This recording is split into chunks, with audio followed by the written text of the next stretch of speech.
Being a patriot doesn't mean prioritizing service to government above all else.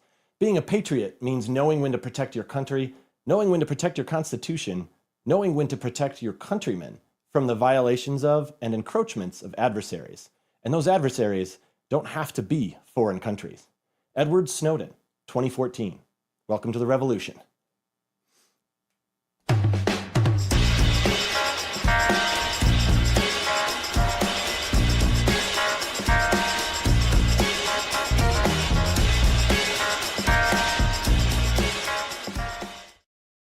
Hello and welcome to We Need a Revolution. My name is Kevin Rosenquist, and as always, I am joined by my good friend and co-host, John Banks. John, good to see you again, my friend. Well, good to see you too. I was wondering, you always say, as always, joined by, but what if I have a heart attack one day and I'm not here? Then well, that would be always from now on. You know, right. Like beforehand, you were always here. Right. Yeah. It's what is that, a retcon? I think things were always, or anyway. You're losing me, so you're definitely losing everybody else. Yeah. Thank you all for joining us today. We're really excited about today's show. Want to remind everybody we do this live. We watch the comments, so if you have any questions or any thoughts for our guest, for us, for anything, please by all means feel free. We're talking about a really interesting topic today. We're talking about workplace law, discrimination in the workforce, in the workplace. We're going to talk a lot about transgender rights and LGBTQ rights, and obviously this is something that is it's something I think a lot of people don't understand, John. That's kind of one of the takeaways that I've gotten from a lot of the research that I've done. Yeah, definitely. I think people have a lot of fear around it. I think just like kind of if you go back to before we had marriage for everyone, that was like a big fear where Sure. Somehow having two people of the same sex be able to marry each other is going to corrupt your children. And I'm not making fun of people for that belief. I'm really not, but I think that's kind of the same thing. And now I think if you take a national survey, most people are like, whatever. Yeah, totally. I don't think most people really. It didn't happen. The thing they feared didn't happen. But I think it's the same kind of fear. Yeah, the fear of the unknown. People don't understand. Yeah. People are misinformed. And as we like to talk about on this show quite often, people are stuck in their silos and in their echo chambers, and all the stuff that comes out is stuff that makes them scared. Yeah. And the cesspool that is social media. Yeah. And look, I mean, it's getting, we all know it's getting worse. And so the more divided and the more dug in you are to one side, the more you're going to believe every single thing, even if it's that, transgender people are going to be the end of morality in America, or for whatever morality means, these kind of talking points are just, they're bizarre. They really are. But fear is fear wins elections. It's right? That is powerful motivator. Yeah, it really is. It's no doubt. Very sad. Yeah, it is. What are you, anything you wanted to talk about news-wise that you've seen happening? Obviously we got a war going on. Anything specific? You told me the interesting thing. I didn't know about this, that California is under some sort of watch or alert. Or... Yeah. So I believe the wording was that Iran has aspired to attack California with drones. So basically that's all the information they have. And this was I read this, this came out about 50 minutes ago. And then another thing around the war is, did you read or hear that the United States actually attacked a ship with submarine, torpedoed a ship for the first time since World War II. WW2. I did see that. That is and crazy. Didn't I see that it was an unarmed ship? And so the ship was participating in like a war game type thing. Yeah, it was off the coast of Sri Lanka, and it was I believe it was called a ceremonial war games that India had invited a lot of different countries to, and I believe America was actually in some degree participating in those war games. I don't know to what degree, but yeah, they took that opportunity to sink a Iranian ship, and India is pissed at us. As they should be. Everybody's getting mad at America, so. Yep. It's not going to stop. All right. No. Well, we're not solving that problem today, but we are going to bring out our guest. I'm very, very excited. Today we're joined by Erica Healey-Kagan, a partner at Filappatos PLLC. a law firm in New York. Erica specializes in employment law and dismantling the corporate legal complex that protects massive employers. Her fight for justice intersects deeply with some of the most critical civil rights battles of our time, including transgender rights. She is an amazing person, and I've had the pleasure of speaking with her several times now. So please welcome Erica Healey-Kagan. Erica, welcome. Welcome, Erica. Good evening, fellas. How's it going? It's going great. Thanks for being here. Yeah. Of course. Thank you. Thank you for having me. And thank you for discussing this topic all together. Absolutely. I mean, I think it's a topic that, like we said in the opener, I think it's really misunderstood in a lot of ways. And I think people don't really understand. I mean, everyone understands, I think most people understand workplace discrimination to some degree, whether it's, race, sex, sexual orientation. But I don't know that people understand this portion of it. Sure. And I think also there's a lot of assumptions that are made, a lot of, I would argue, incorrect assumptions that are made about people's motivations or, kind of the reasons with which somebody might, in the sense of transgender rights, the reasons why someone feels that they were, born assigned to a sex that is not accurate for them, right? And so I think, as we'll discuss a bit more today, just a lot of incorrect assumptions that are being made and kind of taken to the nth degree in a way that makes, the assumptions that flow from that to just be, not at all reality based, unfortunately, but they still exist. What is reality? I mean, That's right. Yeah. We're going to pivot this episode. We're gonna get philosophical. Yeah, just throw away everything and we're going to get into physics. So yeah, I hope. Yeah. So Erica, so kind of, if you would maybe kind of tell us how did you get into law? Is that something you always wanted to do? Kind of give us your journey of how you got here. Sure. I actually, thought I wanted to be a doctor, and the first time I saw blood, I passed out on the floor. So that was the end of that. Ultimately, I did decide to go to law school, and I'm one of those nerds that actually really enjoyed law school. So I, had a good sense that perhaps I enjoyed the law and what it was all about. And I graduated law school in 2008. So that was a bit of a tricky time to find a job. That was, we were in a pretty bad recession at that point. But I landed at a wonderful small firm where we focused on LGBT rights. And it was a firm called the Curlin Group, where the firm was founded to represent the LGBT community and really to serve the needs of the community. And as we know, as you guys even discussed, right, those needs evolved over time. So there was a time when my wife and I couldn't even be married. Now, thank God we are, and we celebrated our anniversary 2 months ago.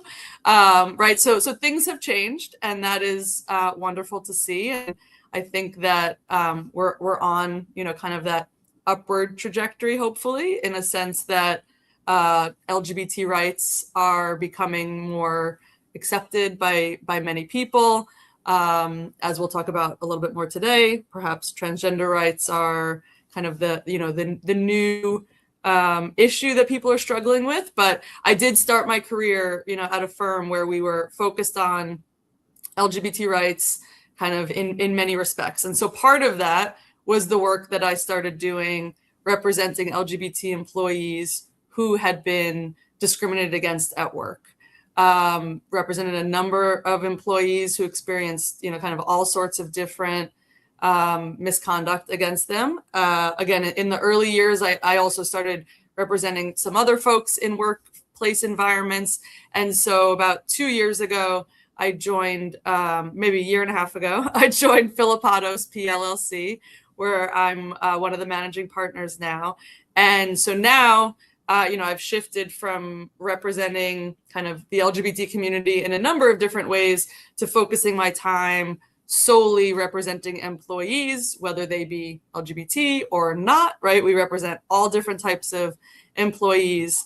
And, unfortunately, we see a lot of different circumstances where people are really taken advantage of. And sometimes, folks don't know what to do about it. They don't know if they're legally protected. they don't know what their options are. Oftentimes I feel very lucky when folks do find their way to us or to other employment firms, because it is, it's a scary place, right? Sometimes people are working at very big companies. It's them versus, it's like I say sometimes it's like a David versus Goliath, right? You feel that you are alone in, kind of the big, complex of your corporation, and you're told, this is the end of the road, you're being terminated. And sometimes it's hard to know whether you have any sort of avenue for recourse. And so again, when folks find their way to us, I feel very lucky that we're able to help them, because there are laws that protect employees, but those employees need to find their way to competent legal counsel before they can kind of learn the myriad of ways in which they can stand up for themselves. So that's what we do day in, day out. We love it. Obviously everyone that works with us is very dedicated to employee rights. And I feel really lucky to, be able to do that work every day. It's difficult work sometimes, but I find it very, important, very challenging in a good way. And we are, very proud when we're able to help folks who have, kind of found themselves in a difficult place to, kind of dig out of it and hopefully get compensated for what has happened to them. I want to go back to something that you said about when you said that you feel like we're moving in a good direction when it comes to LGBTQ rights.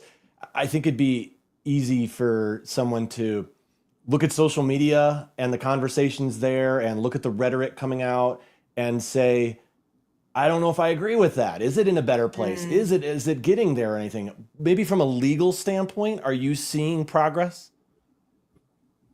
I would say yes. I think that right now, especially in the echo chambers that a lot of people might find themselves in of social media, or let's just say you turn on the news and you see a number of different challenges being made either to people's, right to exist, I would argue, to the, to one extreme, or to people's rights to, have a job or be the person they want to be. There's definitely a lot of challenges happening right now, right? There's a lot of issues being raised, but what hasn't changed, and, fingers crossed it doesn't change anytime soon, are the laws that are on the books. Sometimes it is 2 steps forward, 1 step back. Kevin, I think you and I have talked on other podcasts at other times about how, we've had some executive orders where LGBT rights were advanced under the Biden administration, let's say, and then those advancements under executive orders were taken away. So there's definitely, some advancements perhaps that take a step back, but all in all, and especially from an employee's rights perspective, Title VII, which is the federal law that prohibits discrimination against all employees, right? That law exists. And under the Bostock decision in the Supreme Court, that law does apply to sexual orientation and transgender identity, right? So there are laws in place that do provide pretty strong protection. I hope those laws don't go anywhere anytime soon. Despite what's being said, what's being accused, kind of different conversations that are being had. I think kind of the slow progression, what is it? The arc of justice is long, but it bends in the right direction, right? It is slow. Maybe there's little bumps and curves along the way, but I think ultimately we're moving in the right direction. Yeah, because I've seen a lot, I can't remember the exact figure, but like hundreds of anti-LGBTQ laws proposed. Now, obviously that doesn't mean they're going to get anywhere, but there's a lot of them that are in process or that are being considered or whatnot. Or do you feel like, are a lot of those just don't really have any legs to stand on? That's a very good question, because again, I think that overall kind of the overarching laws are in place that are quite helpful.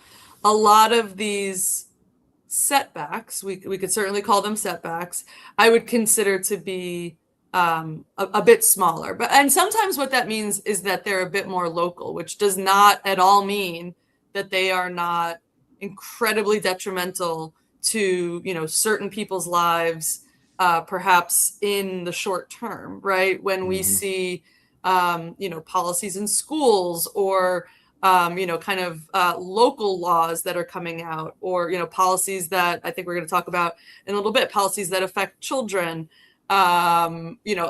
These are very detrimental and sometimes extremely scary what's happening. But again, I do think it's this kind of maybe 2 steps forward, 1 step back. Those I would feel like are the examples of 1 step back. And there's a lot of, wonderful organizations out there, Lambda Legal being one of them, a number of legal organizations that are doing this impact litigation to both, move the ball forward, but also fight back against these, encroachments on rights, even on the local level or kind of on a small scale level.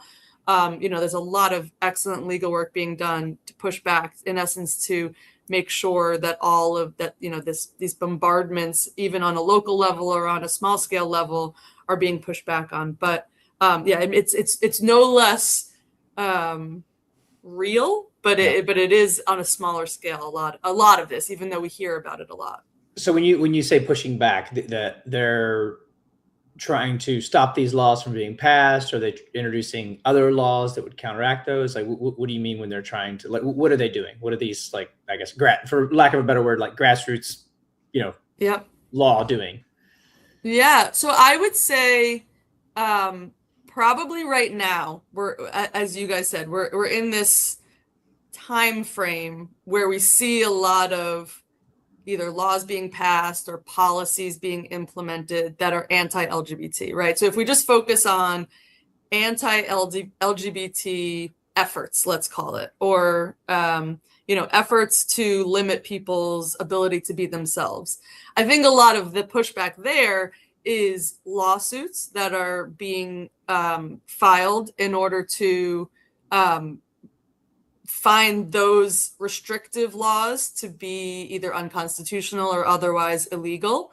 That's one of the ways that we can push back, is if we find that a law or a policy is being implemented that restricts people's ability to, be themselves, or allows someone to be discriminated against. You can initiate litigation to try to stop that. But then on the flip side, we also see sometimes a policy that tries to protect people, right? Perhaps a policy that prevents discrimination, right? Or allows people to, live as themselves. And sometimes there's litigation, again, from opponents of that effort, kind of trying to restrict, in essence, trying to allow people to discriminate, or allow people to, restrict people's rights. And so in that sense, sometimes it's affirmative litigation, sometimes it's defensive, but a lot of this is absolutely happening in the court system, whether it's from local courts all the way up to the Supreme Court. A lot of these arguments are, kind of on the front lines right now in the courts themselves. So let's talk about the workplace. That's what you do day in and day out, is defend people who are being wrongfully, wrongfully whatevered, I guess, depending on what it is. There's certainly lots of things that can happen. Specific to the LGBTQ community, to the transgender community, what do you see? What is generally, when people like that call you, when they walk through your door, what kind of issues are you generally seeing? So oftentimes what I will say is kind of one of the most difficult, let's just say, workplace issues is when someone is transitioning, right? So you're on the job, you got hired pre-transition, you are beginning that process, and you're going to be going by a new name. You're going to be identifying with different pronouns. You're kind of, you're going through that process, trying to, be open, be honest, give everyone the information that they need, and right, pick your poison, whether it's your manager or your coworkers. If anyone in that process, kind of is uncomfortable with that, they might concoct some sort of, performance-based reason, right, to try to claim that you're actually not a great worker when you are, right? And so a lot of the, and this is actually across the board, no matter what the discrimination type is, right? Oftentimes, any kind of discrimination case really boils down to, is the reason that the employer gave for either terminating you or demoting you or disciplining you in any way, right? Is it the actual reason that they gave you, right? Is your performance not that great? Is there actually, oftentimes we hear the company's having financial problems. We had to let some people go, but then they turn around and, hire a bunch of people, which does not imply financial problems. But, kind of across the board, we're always looking at what is the reason that the employer gave for, again, terminating you, demoting you, taking some sort of adverse action against you. What was the reason they actually gave? And is there evidence that the real reason was something else, right? So in the example of someone who's transitioning, let's say they have been working there for many years. Their performance, their performance reviews have always been excellent. They meet their sales targets or whatever metrics are measured, right? They always do what they're supposed to do. They're a wonderful employee. All of a sudden, they begin transitioning. They tell people, I'd like you to refer to me by this name. I'd like you to use these pronouns. Then all of a sudden, nothing else really changed, but then they get their first negative performance review. Yeah. And the performance review, kind of doesn't really add up. It doesn't make sense. Maybe it has another common example is oftentimes, performance reviews should really be based on objective performance metrics, right? You are supposed to sell 100 widgets. You sold 100 widgets or you didn't. Are you doing what you're supposed to be doing? That would be an objective performance measure. Sometimes we start to see more subjective measures coming in, right? You're supposed to sell 100 widgets and you did, but you did it in this kind of aggressive way, and we didn't really like your sales tactics all of a sudden. A new metric is introduced. It's more subjective. It absolutely is left to the discretion of the manager. Those are the types of fact patterns that kind of give us a little bit of a red flag to say, that seems like there's perhaps something else going on here. What I think many attorneys will tell you is there's not usually a smoking gun. It really, in any of these cases, you don't usually have someone admitting outright, I'm going to terminate you because you're transitioning, right? Yeah. If it happened, our jobs would be quite easy. Yeah. But I think, again, as many employment attorneys will tell you, our job is quite hard, actually, because, the employer will give what otherwise, seems like a legitimate reason, right? Oh, there's, downturn in the economy. We had to lay people off and your position, became redundant. There's a lot of different ways that employers can justify laying people off or changing someone's, job title or compensation.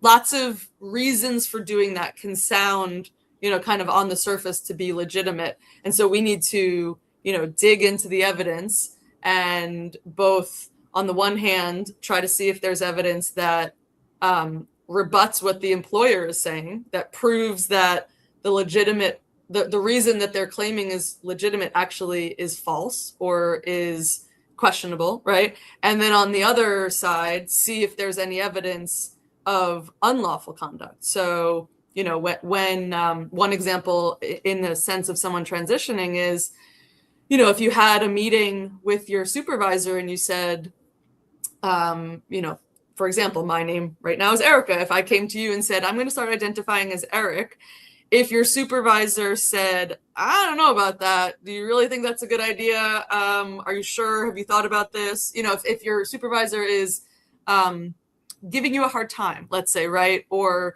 making comments that are not supportive and in fact are discouraging you from doing this. That's just one example, right? So sometimes there is, again, it's not necessarily a smoking gun. The person is not saying, I'm terminating you because you're transgender.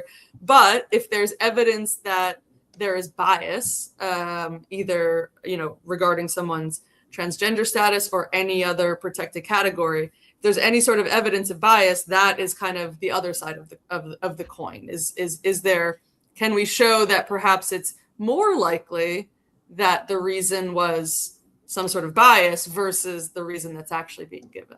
Mm-hmm. So does this, I'm kind of curious, does this occur more with bigger corporations, smaller companies, mom and pops, or is it kind of just all across the board? It is all across the board. I'm sure you won't. Well, I was about to say, I'm sure you won't be surprised to hear that. Maybe you will be. I don't know if I'm surprised, but I would think that the larger corporations might be a little, because they should have pretty robust HR departments, legal departments, whatever, that you would think that they would, I don't know, better. Like even if they're feeling that way, they'd know better than to give any sign of that. I don't know. That would be the only thing I suppose I would be surprised at from larger companies. I don't disagree with that. So I will say potential clients come to us from work environments all across the board. That is true. Is it also true, though, that the cases against big corporations where perhaps they have a robust human resources department who really thought it through and wanted to make sure that the reason that was being given seemed really legitimate, right? That is the reality of the situation when it's a larger corporation. I would say, again, our firm is happy to go up against the biggest of the corporations, but yes, sometimes in those situations you've got, a big HR department, in-house legal department, big outside law firm that is going to put all the resources into proving that they did not do anything wrong. And so those cases might be a little bit more difficult, because of all the resources on the side of the corporation. But ultimately, the same sorts of factual circumstances sometimes, when you really dig into it, exists kind of all across the board. But yes, the big corporations, they find themselves the people to defend them. That is for sure. This is a good segue. Can you define the corporate legal complex for us? Sure. So, I think that people think about it in many different ways, but I would say that what I was just talking about, in the sense of the large corporations, they, have their ducks in a row of HR. They have their ducks in a row of, having in-house counsel that, and many of those people are there for all the right reasons. And they want to make sure that the company does the right things, follows the law, right? We're not in any way kind of poo-pooing the folks that work in HR or in-house legal departments. I think many, if not most of them, are doing wonderful work to ensure that their company, complies with the law. However, when their company does not comply with the law, oftentimes the individual who's been either discriminated against or unlawfully treated, as I said before, they are one individual. They are the David, right? And the Goliath is the company's resources, the outside counsel that they can hire, and kind of all the resources that a company can kind of pile into their effort to defend themselves, which sometimes can just make it impossible for an employee to even assert their rights, let alone be successful, right? And so,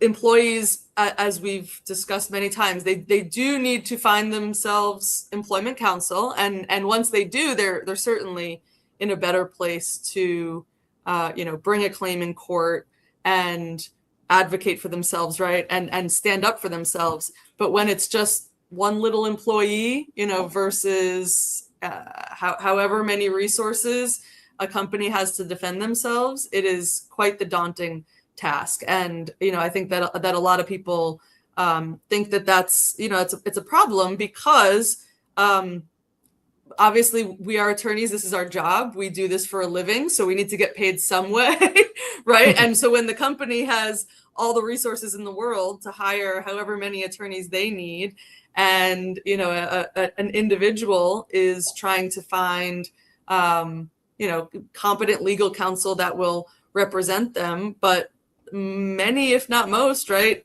individuals can't afford to pay the hourly rates that a company can pay to to pay counsel to represent them. So there are some firms that operate on what's called a contingency basis.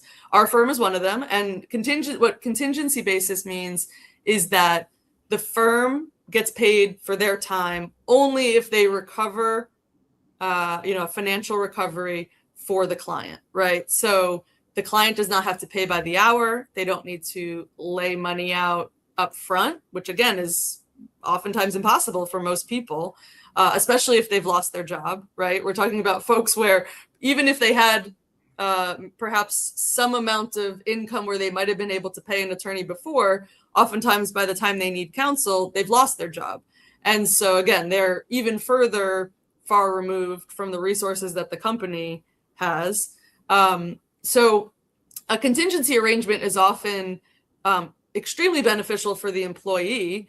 But also think about it. It can be difficult to run a business that way because you need to, kind of balance the ebb and flow of cases that are being resolved or judgments that you're obtaining. So not all law firms are able to do that.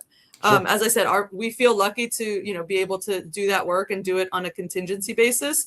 But that is definitely, I think it's a struggle sometimes for employees to, find the type of attorney that they need, identify to that attorney what what their claims are, or, the information that the attorney needs to assess the case.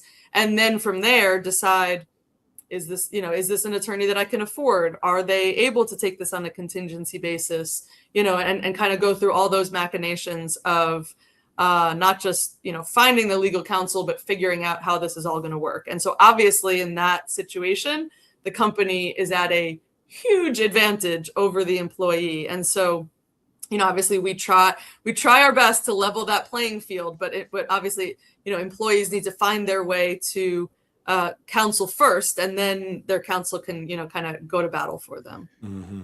So let's say that I work for Kevin and he fired me because I have a much better beard than he does. And he's so I have beard envy. He does have beard envy.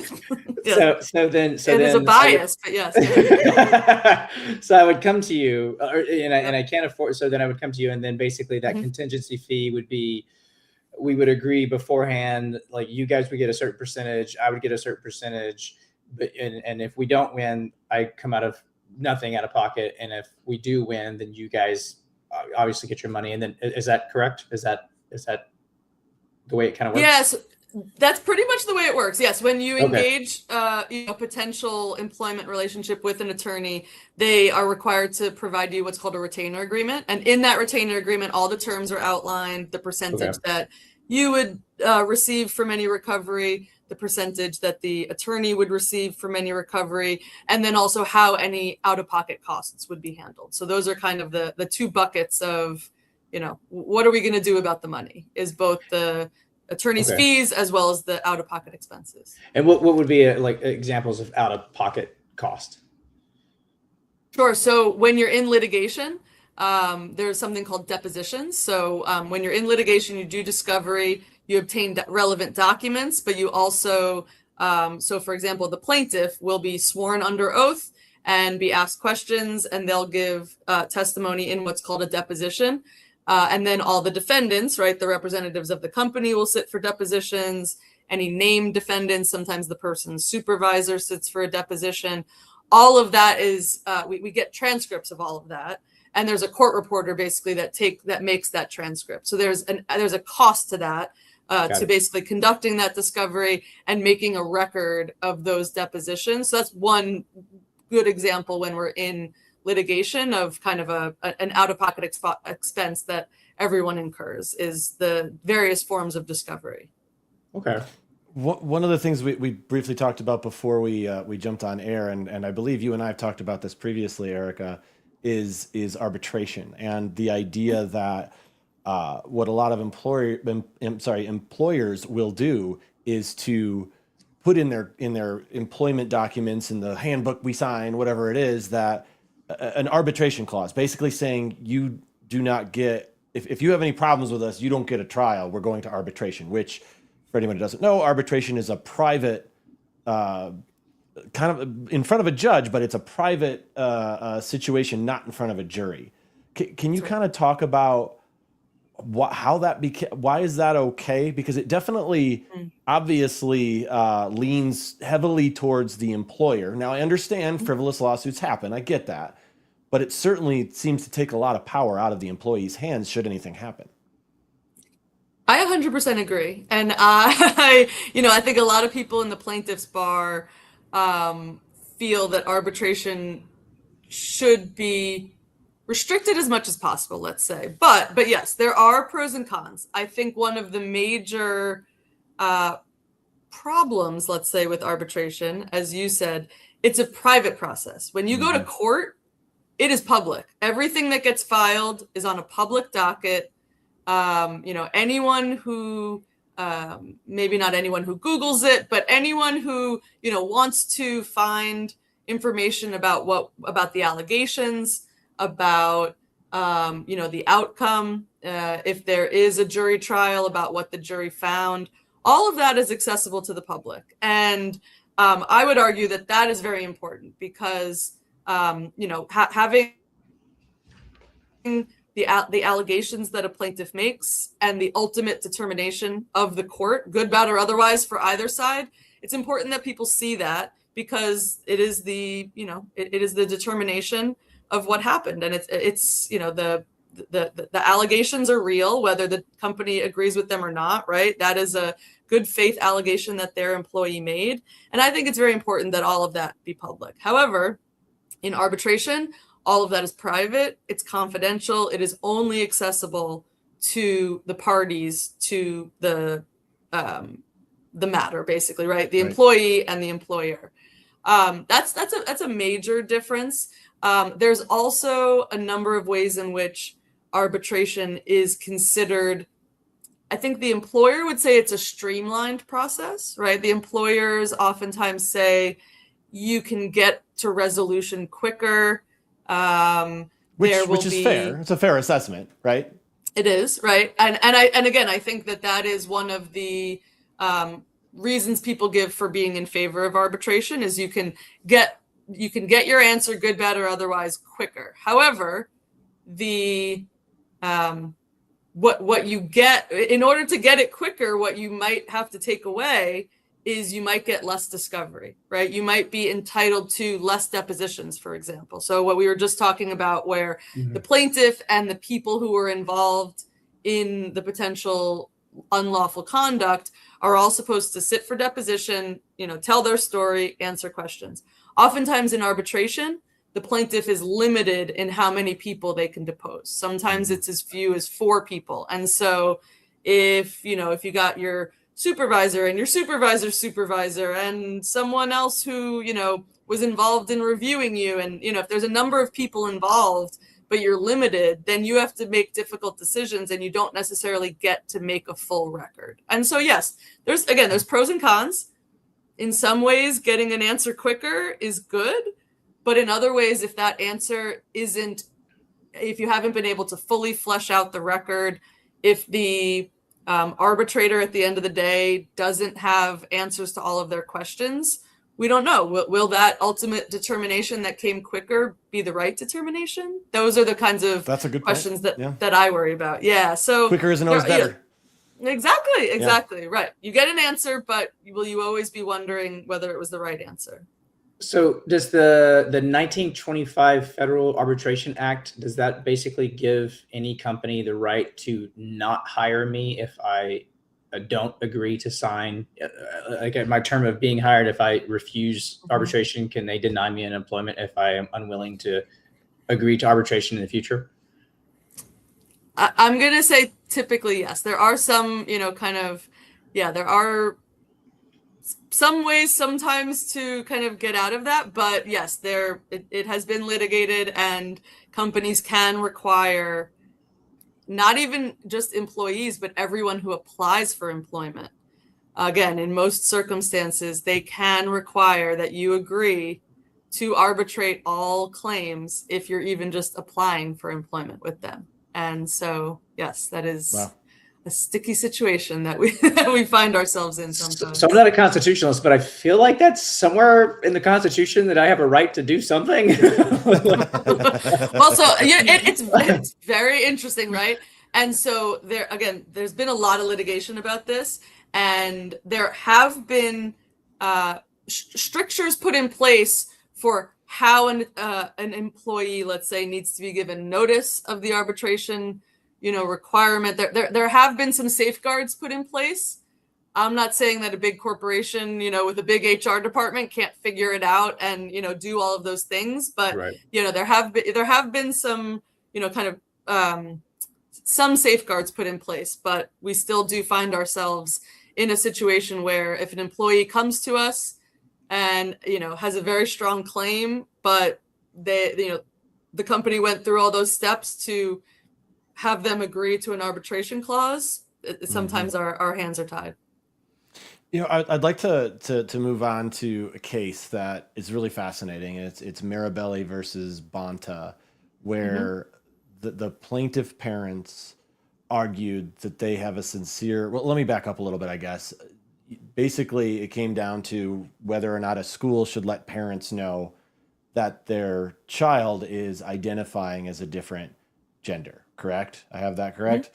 And Yes. the parents argued that they had religious obligation to guide their children's development in accordance with their beliefs about sex and gender, when the state of California officials argued that these policies were necessary to protect the privacy and safety of LGBTQ plus students who might face abuse or rejection at home. Yep. Can you tell us a little bit about what you know about this case and how it sort of played out? Yeah, so this case is fascinating, I think, in many different ways. One of them at the outset is that the decision was made on what is sometimes referred to as the court's shadow docket, right? So this was not a case that was fully briefed.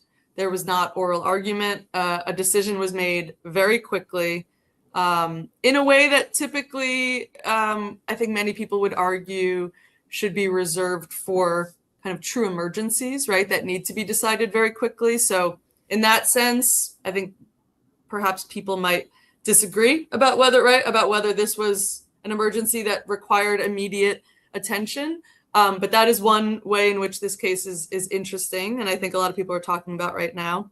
But yeah, so this is a case, as we said before, sometimes LGBT advocates are the plaintiff, and sometimes let's just say, folks who maybe would not identify as LGBT advocates are the plaintiffs. So in this case, yes, it's the parents who are challenging the policy of California schools. And that policy was, in essence, to, I would argue, kind of keep confidential what information is shared from a student to a teacher, unless the student wants their parents to know, right? And so, well, I think what's really interesting here, again, is thinking about the experience of the students themselves. From my perspective, if a child feels comfortable sharing with their parents their feelings about their sexuality or their feelings about their gender identity, they're going to do that, right? Just from my personal experience, I can tell you, my mom was actually the second person I came out to. It was way back when we had AOL Instant Messenger, and I was online with I was online with my best friend, and I told him I'm gay, and then literally I said, I think I'm going to go tell my mom, because that felt really good to say. Yeah. And I went downstairs and told my mom. It was like something I'd been thinking about for a while, right? But I was not scared to tell my mom. It kind of came to that realization. I said the thing, and then I had a conversation with my mom, right? So obviously, if children feel safe and loved, they're going to share that with their parents when they feel ready, right?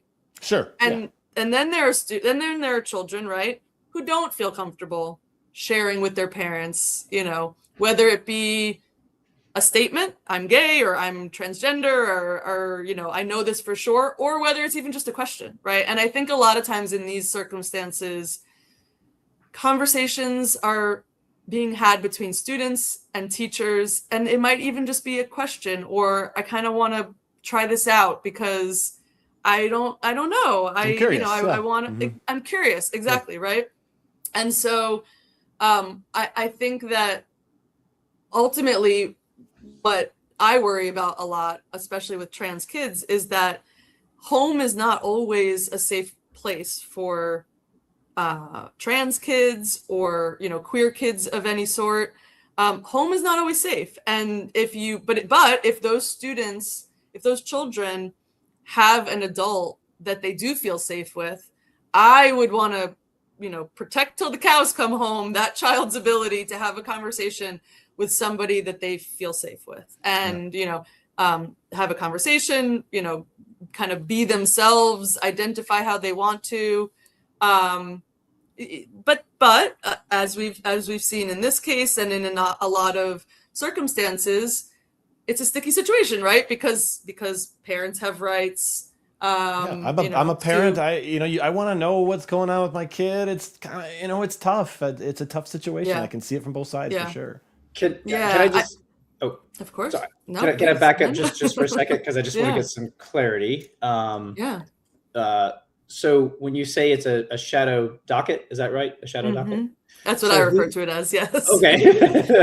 So who decides? Is it the Supreme Court that decides that it is going to? That's how it's going to be heard or not heard? It is. Yeah. It's the justices will decide. Right. They get thousands, if not more, of petitions every year. And yes, it's the justices who decide whether it requires full briefing, whether it doesn't. That's their decision. And do they give a reason why they consider this an emergency and why it had to be done this way? Ooh, that's a good question. My guess, I actually don't know off the top of my head. My guess is that they have to give some sort of reason. But again, my guess is that it can be because we said so. There's no one above them, right, deciding if they were right. So I mean, look, obviously, parental rights and the safety of children. There's a lot of different ways to think about probably any given case can both be seen as, an emergency or time sensitive, or, there's lots of different ways to think about it. So, and when you say a briefing, so basically what that means is both parties basically put into words on paper, sent that to the judges. Here are arguments, where most of the time with Supreme Court cases, you have an oral argument where you have the attorneys in the chamber giving their point of view, right? Or arguing like the constitutionality, I guess, is what they're actually arguing for or against.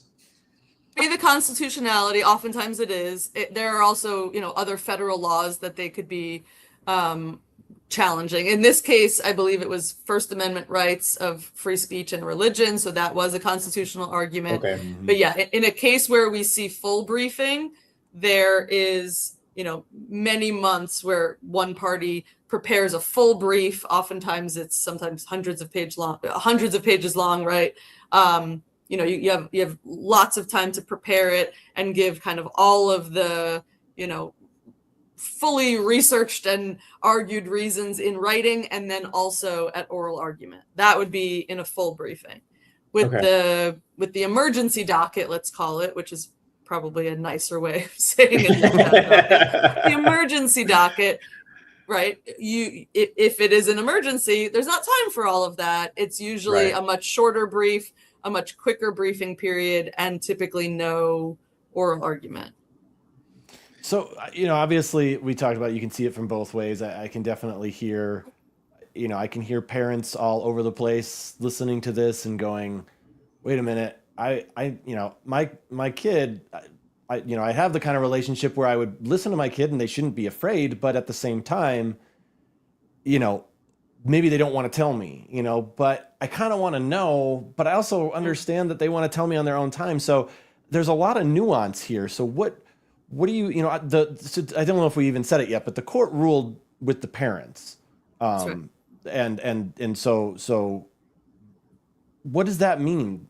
What do you think for the overall, is this a win for parents who want to know what's going on at their kids' schools in California? Or is this good? It's a slippery slope, or both? Well, I mean, I definitely think that some parents are very happy with this decision. They feel, it's my children. I am entitled to know, everything that they're doing in school, any information they're sharing with their teachers, right? That many parents believe they have a right to, kind of know all of that.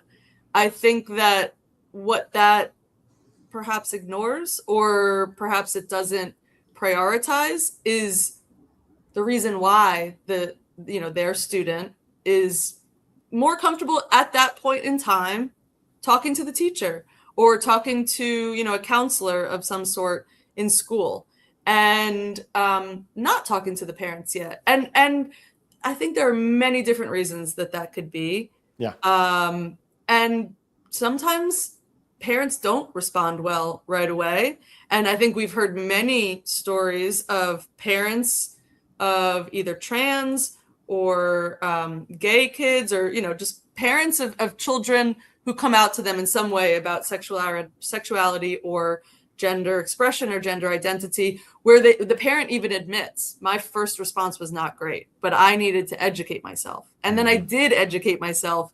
And, I regret the way I responded at first. And so, those stories are very real.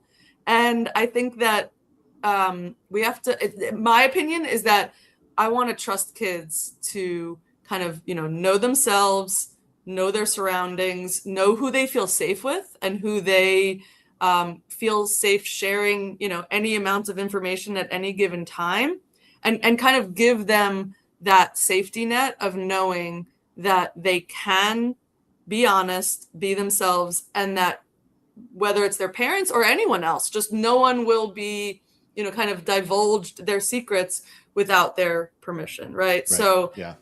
It's not like a one-way door, right? It's not saying your child will never tell you anything about themselves ever, right? Right. But it's saying, there's this confidentiality, to at least to a certain extent, that will be respected until the child decides that they feel comfortable. Let them decide who they tell and when. Exactly. Yeah. Right. And the other thing that I will say is, this is maybe just like a little bit under the surface a bit, but I feel like in this case in particular, this question of the motivations of the teachers is also, I think, being raised a little bit. And some of the best people I've ever known are teachers, but I think being a teacher is a thankless job. And so to a certain extent, I think let's just trust the teachers as well, that they've gone into this profession because they want what's best for their students, right? And they want to support them and they want to protect them. I think also, again, could go both ways, right? If the parents feel that the teachers are making incorrect assumptions, right, about them, that could feel really bad. And again, maybe that is an incorrect assumption. But I think oftentimes in these circumstances, what we're seeing is that the teacher is, as far as I'm concerned, kind of trying to listen to the student and trying to do what they feel is best for the student. And right. I just think that that's a little bit, maybe being warped or being ignored almost in an effort to prioritize the parents' rights. They're kind of demonizing the teachers a little bit, which is always very shocking to me. Again, because teachers, it's a thankless job. It is. Yeah. It is. So let me, I guess I'm curious, I don't guess, I am curious. So does this fall under, so I know that schools in California, and I'm assuming schools nationally have like psychologists on staff, right? School counselors who actually have gone to school and they actually, they are psychiatrists or psychologists. Mm-hmm. So would they fall, like, in other words, if I am a 13-year-old kid, right, and I go tell this counselor that hey, I want to transition, or I feel that I'm in the wrong body or whatever, do I get the protections of, like, did this ruin those protections for me in California, or do I still have the protection of like a, counselor? Like the counselor, yeah. Or doctor, patient. Therapist, doctor, whatever. Yeah. Whatever that thing is that Yeah. Right. Doctor, so doctor patient privilege. There's, That's it. I'm very familiar with it also because attorney-client privilege, right? Right. Sure. Lots of professions have their own protections and ethical obligations that we are required to maintain. But I do think that one of the kind of sticky legal issues that's going to develop now that the Supreme Court ruled in the way they did is kind of which one overrides which, right? So yes, you have counselors working in schools, and these were policies that applied in schools. So there might be questions that come up, and I'd actually be curious,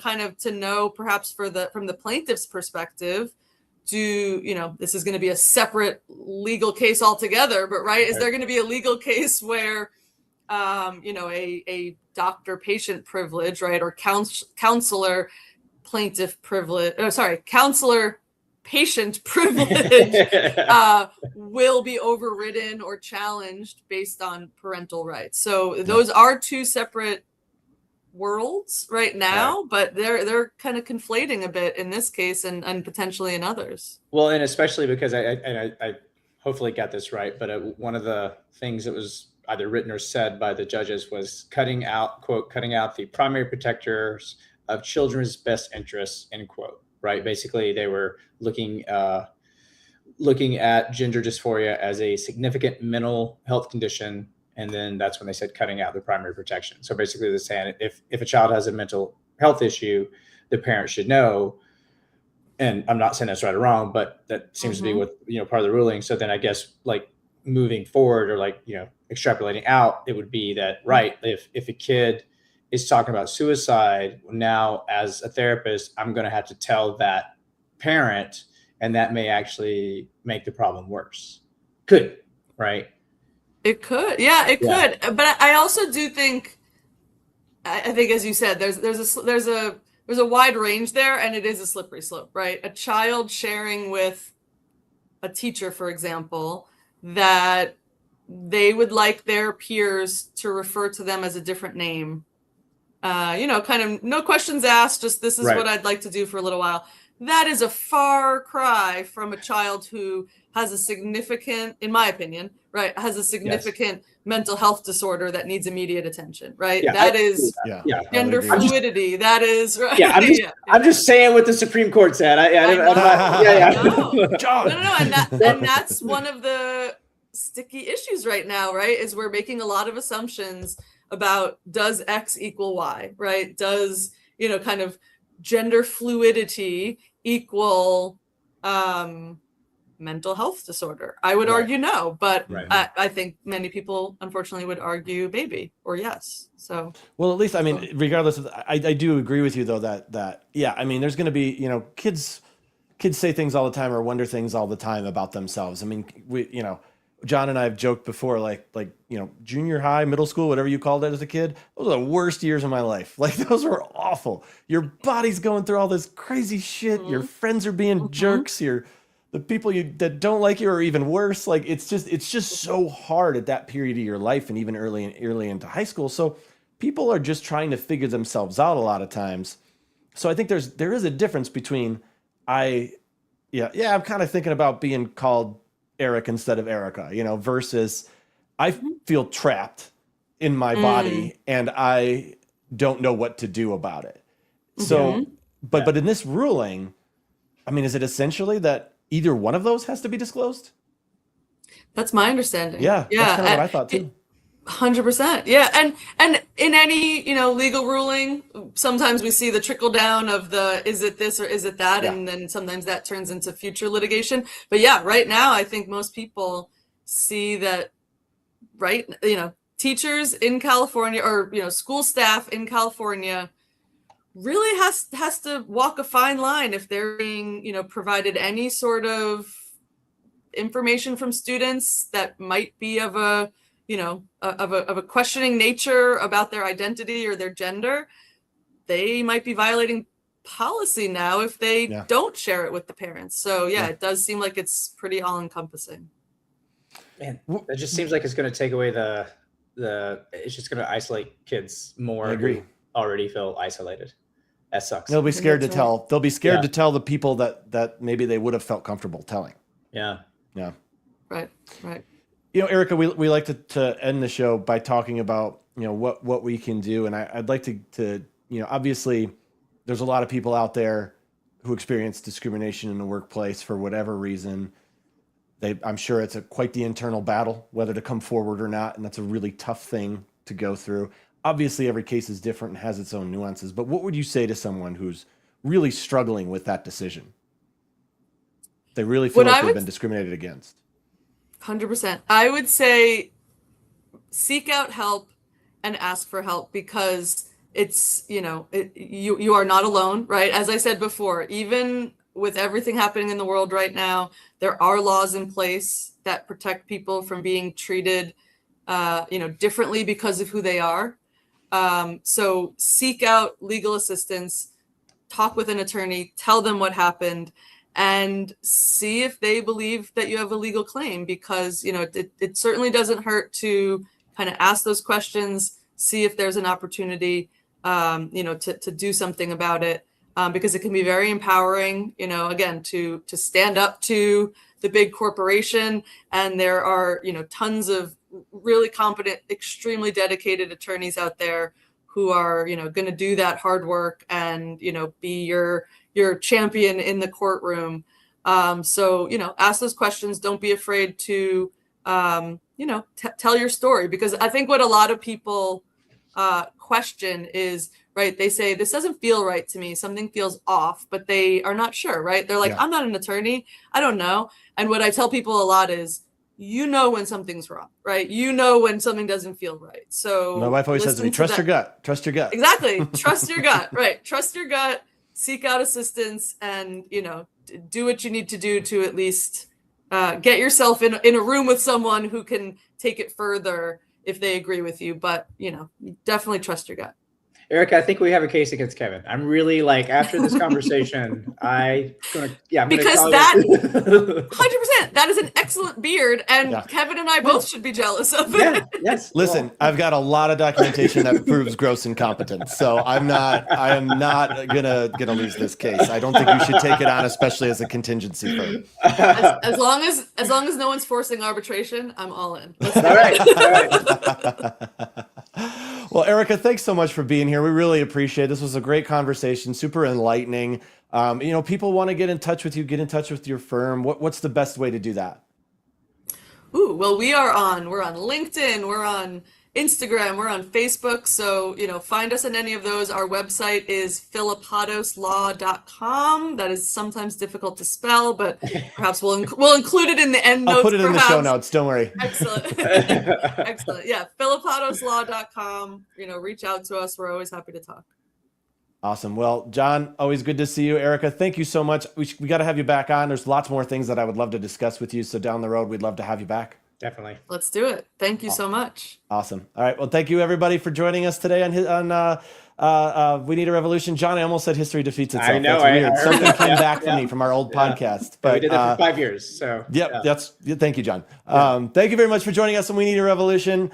We will be back next week. So please check us out. And thank you again, Erica. And thanks everybody.